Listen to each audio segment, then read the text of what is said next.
Jane Eyre by Charlotte Brontë. Chapter 22.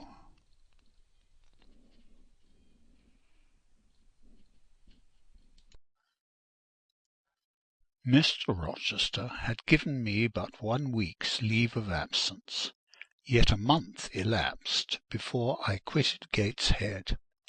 I wished to leave immediately after the funeral, but Georgiana entreated me to stay till she could get off to London, whither she was now at last invited by her uncle, Mr. Gibson, who had come down to direct his sister's interment and settle the family affairs. Georgiana said she dreaded being left alone with Eliza.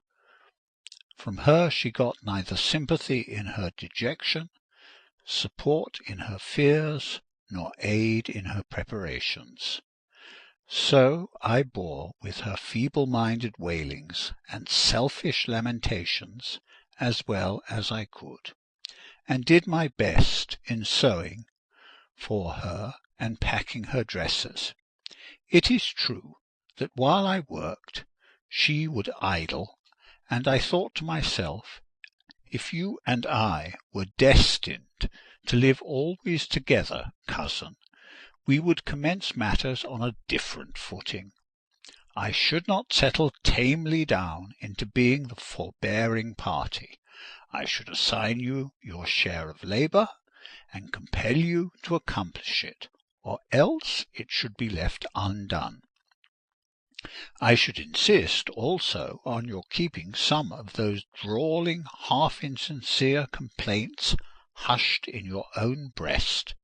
It is only because our connection happens to be very transitory, and comes at a peculiarly mournful season, that I consent thus to render it so patient and compliant on my part. At last I saw Georgiana off, but now it was Eliza's turn to request me to stay another week. Her plans required all her time and attention. She said she was about to depart for some unknown bourne, and all day long she stayed in her own room, her door bolted within, filling trunks, emptying drawers, burning papers, and holding no communication with anyone.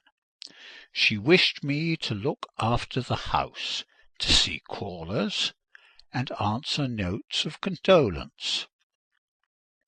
One morning she told me I was at liberty, and she added, I am obliged to you for your valuable services and discreet conduct. There is some difference between living with such an one as you and with Georgiana. You perform your own part in life and burden no one. Tomorrow, she continued, I set out for the Continent. I shall take up my abode in a religious house near Lille, a nunnery you would call it. There I shall be quiet and unmolested. I shall devote myself for a time to the examination of the Roman Catholic dogmas, and to a careful study of the workings of their system. If I find it to be, as I half suspect it is, the one best calculated to ensure the doing of all things decently and in order, I shall embrace the tenets of Rome and probably take the veil. I neither expressed surprise at this resolution, nor attempted to dissuade her from it. The vocation will fit you to a hair, I thought. Much good may it do you. When we parted, she said, Good-bye, cousin Jane Eyre. I wish you well. You have some sense. I then returned, You are not without sense, cousin Eliza, but what you have, I suppose, in another year will be walled up alive in a French convent. However, it is not my business, and so it suits you. I don't much care.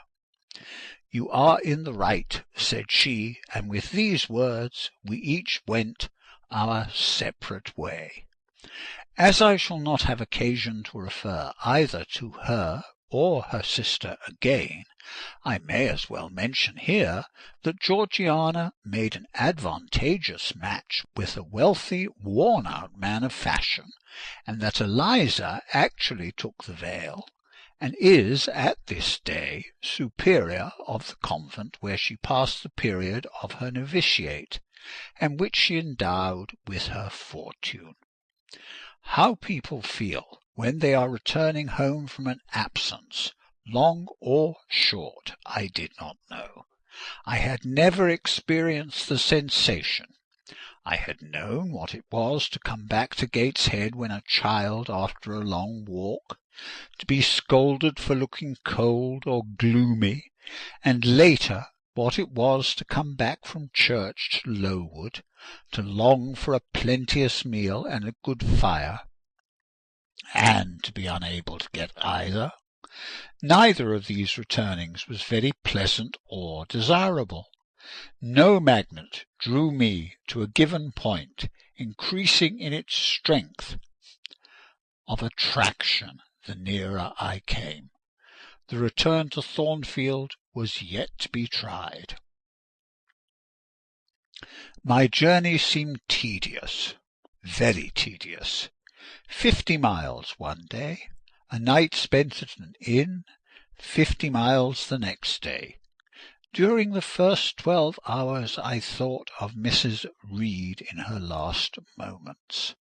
I saw her disfigured and discoloured face, and heard her strangely altered voice.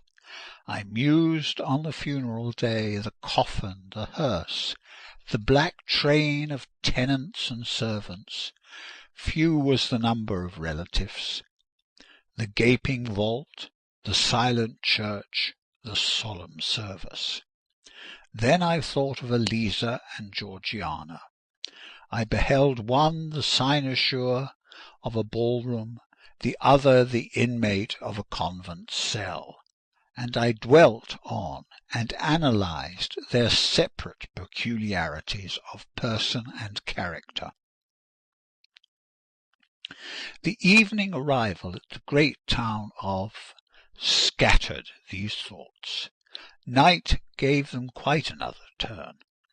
I lay down on my traveller's bed. I left reminiscence for anticipation. I was going back to Thornfield, but how long was I to stay there? Not long, of that I was sure. I had heard from Mrs. Fairfax in the interim of my absence. The party at the Hall was dispersed. Mr. Rochester had left for London 3 weeks ago, but he was then expected to return in a fortnight. Mrs. Fairfax surmised that he was gone to make arrangements for his wedding, as he had talked of purchasing a new carriage. She said the idea of his marrying Miss Ingram still seemed strange to her, but from what everybody said, and from what she had herself seen, she could no longer doubt that the event would shortly take place. "You would be strangely incredulous if you did doubt it," was my mental comment. I don't doubt it. The question followed, where was I to go?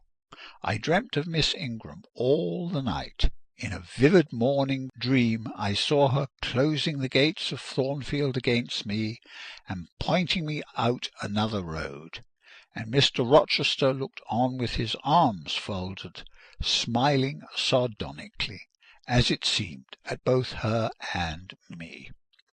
I had not notified to Mrs. Fairfax the exact date of my return, for I did not wish either car or carriage to meet me at Millcote. I proposed to walk the distance quietly by myself, and very quietly, after leaving my box in the ostler's care, did I slip away from the George Inn about 6 o'clock of a June evening, and take the old road to Thornfield. a road which lay chiefly through fields and was now little frequented. It was not a bright or splendid summer evening, though fair and soft. The haymakers were at work all along the road, and the sky, though far from cloudless, was such as promised well for the future. Its blue, where blue was visible, was mild and settled, and its cloud strata high and thin. The west, too, was warm. No watery gleam chilled it. It seemed as if there was a fire lit, an altar burning, behind its screen of marbled vapour, and out of the apertures shone a golden redness. I felt glad as the road shortened before me, so glad that I stopped once to ask myself what joy meant, and to remind reason that it was not to my home I was going, or to a permanent resting place, or to a place where fond friends looked out for me and waited my arrival. Mrs. Fairfax will smile you a calm welcome, to be sure, said I, and little Adele will clap her hands and jump to see you. But you know very well you are thinking of another than they, and that he is not thinking of you. But what is so headstrong as youth? What so blind as inexperience? These affirmed that it was pleasure enough to have the privilege of again looking on Mr. Rochester, whether he looked on me or not. And they added, "Hasten, hasten, be with him while you may. But a few more days or weeks at most, and you are parted from him for ever." And then I strangled a new-born agony, a deformed thing which I could not persuade myself to own and rear, and ran on.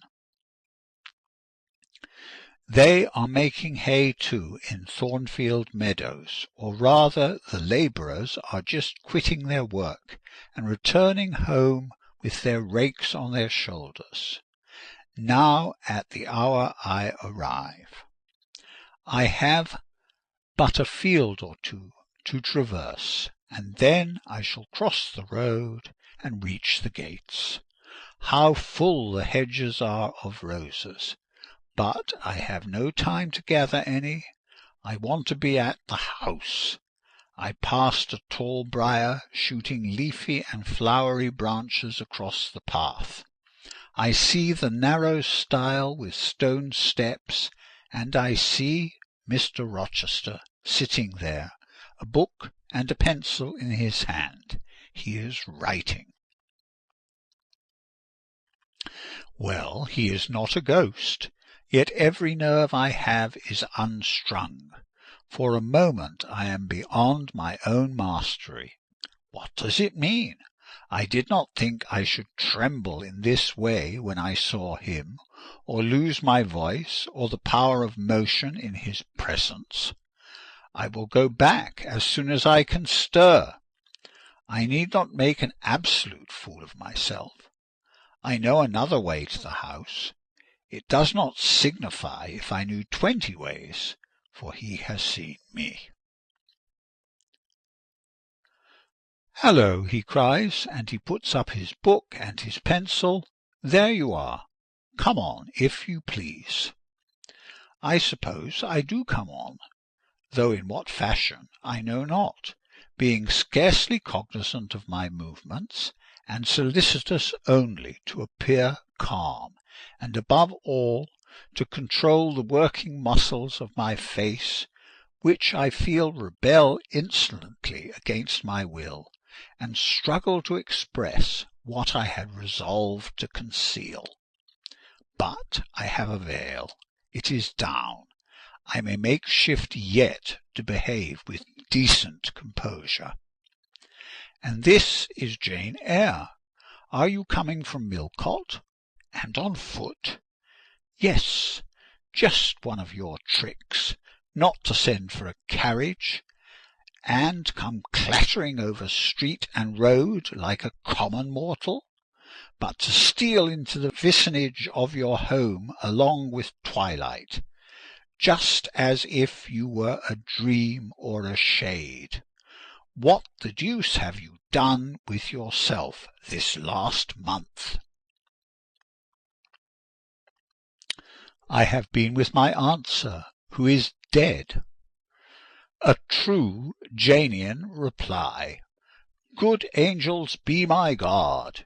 She comes from the other world, from the abode of people who are dead, and tells me so when she meets me alone here in the gloaming.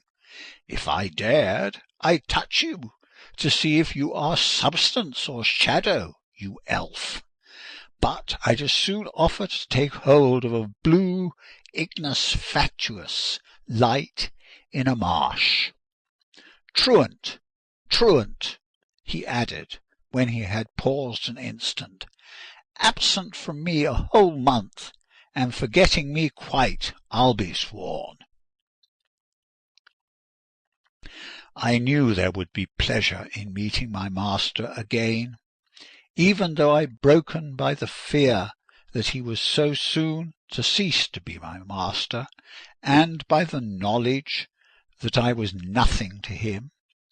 But there was ever in Mr. Rochester, so at least I thought, such a wealth of the power of communicating happiness, that taste but of the crumbs he scattered to stray and stranger birds like me was to feast genially. His last words were balm. They seemed to imply that it imported something to him, whether I forgot him or not, and he had spoken of Thornfield as my home. Would that it were my home! He did not leave the stile, and I hardly liked to ask to go by. I inquired soon if he had not been to London. Yes, I suppose you found that out by second sight. Mrs. Fairfax told me in a letter. And did she inform you what I went to do? Oh, yes, sir. Everybody knew your errand. You must see the carriage, Jane, and tell me if you don't think it will suit Mrs. Rochester exactly, and whether she won't look like Queen Boadicea leaning back against those purple cushions. I wish, Jane, I were a trifle better adapted to match with her externally. Tell me now, fairy as you are, can't you give me a charm, or a philtre, or something of that sort, to make me a handsome man? It would be past the power of magic, sir, and in thought I added, a loving eye is all the charm needed. To such you are handsome enough. Or rather, your sternness has a power beyond beauty. Mr. Rochester had sometimes read my unspoken thoughts with an acumen to me incomprehensible. In the present instance he took no notice of my abrupt vocal response, but he smiled at me with a certain smile he had of his own, and which he used but on rare occasions. He seemed to think it too good for common purposes. It was the real sunshine of feeling. He shed it over me now. "Pass, Janet," said he, making room for me to cross the stile. "Go up home, and stay your weary little wandering feet at a friend's threshold." All I had now to do was to obey him in silence. No need for me to colloquize further. I got over the stile without a word, and meant to leave him calmly. An impulse held me fast. A force turned me round. I said, or something in me said for me, and in spite of me, "Thank you, Mr. Rochester, for your great kindness. I am strangely glad to get back again to you, and wherever you are is my home, my only home." I walked on so fast that even he could hardly have overtaken me had he tried. Little Adele was half wild with delight when she saw me. Mrs. Fairfax received me with her usual plain friendliness. Leah smiled, and even Sophie bid me bonsoir with glee. This was very pleasant. There is no happiness like that of being loved by your fellow creatures, and feeling that your presence is an addition to their comfort. I that evening shut my eyes resolutely against the future. I stopped my cars against the voice that kept warning me of near separation and coming grief. When tea was over, and Mrs. Fairfax had taken her knitting, and I had assumed a low seat near her, and Adele, kneeling on the carpet, had nestled close up to me, and a sense of mutual affection seemed to surround us with a ring of golden peace, I uttered a silent prayer that we might not be parted far or soon. But when, as we thus sat, Mr. Rochester entered unannounced, and, looking at us, seemed to take pleasure in the spectacle of a group so amicable, when he said he supposed the old lady was all right, now that she had got her adopted daughter back again, and added that he saw Adele was prête à croquer sa petite maman anglaise, I half ventured to hope that he would even after his marriage keep us together, somewhere under the shelter of his protection, and not quite exiled from the sunshine of his presence. A fortnight of dubious calm succeeded my return to Thornfield Hall. Nothing was said of the master's marriage, and I saw no preparation going on for such an event. Almost every day I asked Mrs. Fairfax if she had yet heard anything decided. Her answer was always in the negative. Once, she said, she had actually put the question to Mr. Rochester as to when he was going to bring his bride home, but he had answered her only by a joke and one of his queer looks, and she could not tell what to make of him. One thing specially surprised me, and that was there were no journeyings backward and forward, no visits to Ingram Park. To be sure, it was 20 miles off on the borders of another county, but what was that distance to an ardent lover? To so practised and indefatigable a horseman as Mr. Rochester? It would be but a morning's ride.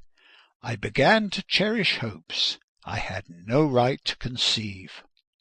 That the match was broken off, that rumour had been mistaken, that one or both parties had changed their minds. I used to look at my master's face to see if it was sad or fierce, but I could not remember the time when it had been so uniformly clear of clouds or evil feelings. If in the moments I and my pupil spent with him I lacked spirits and sank into inevitable dejection, he became even gay. Neither had he called me more frequently to his presence, never been kinder to me when there, and alas, never had I loved him so well. End of chapter 22.